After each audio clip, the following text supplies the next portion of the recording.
I'm going to buy them soon. So, yeah.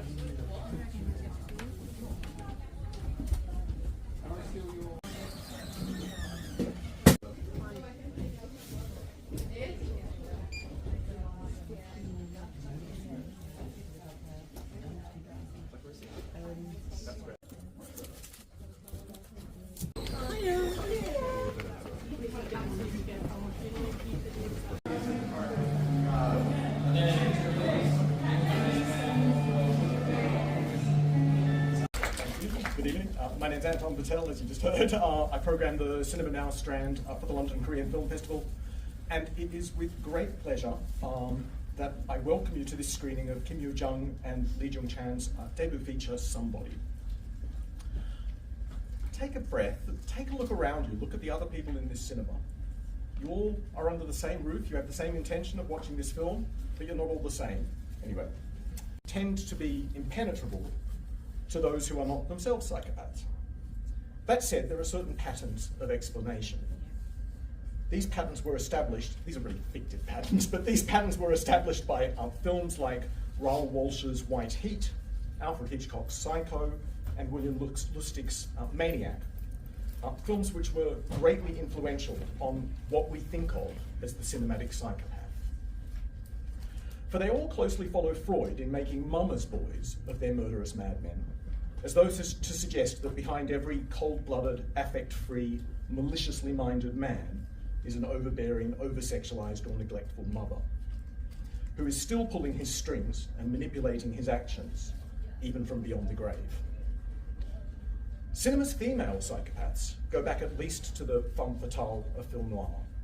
And sometimes, not that I'm suggesting all femme fatale are psychopaths, but and sometimes they too, like their male counterparts, have emerged from under the thumb of a strong female influence on their childhood. Think of the female psychopaths in Richard Hiltzik Sleepaway Camp, Lucky McKee's May, and more recently Patrick Ray's Super Happy Fun Clown and Pierre Tigarides' Frankie Maniac Woman.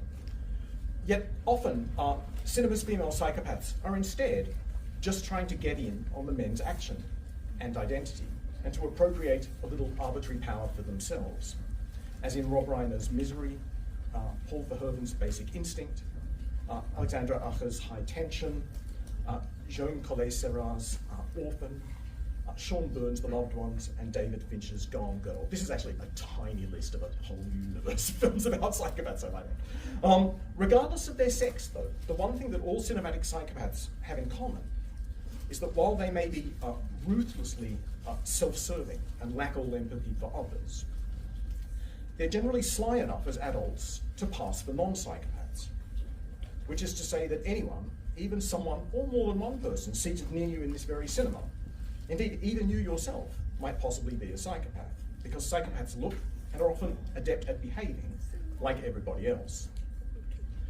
This brings us to Kim Yoo-jung and Lee Jung-chan's Somebody, which begins like a gender-reversed version of Lynn Ramsey's We Need to Talk About Kevin, as a divorced mother struggles with her kindergarten-age daughter, So Hyun, who's a budding sadistic psychopath desperate for maternal love that the mother cannot quite bring herself to give. Then we cut to 20 years later, as two young adult orphaned women, Kim Min and Ha Young, are taken in by kindly, needy Hyun Kyung, who seeks in them the child she has lost, even as they seek in her their own absent mother.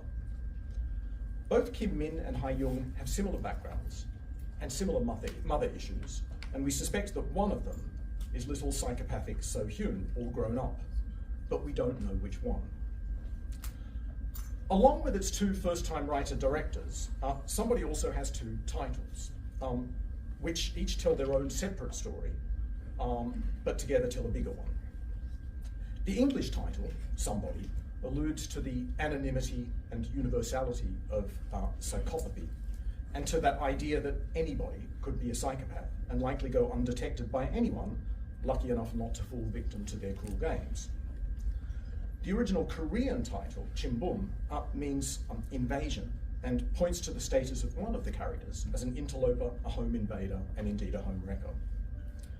From the film's long opening section, we know that little So Hyun is capable, what she's capable of doing, and indeed is driven to do to others, as she vies with aggressive jealousy for her mother's attention and tests to extreme limits the unconditionality of a mother's love.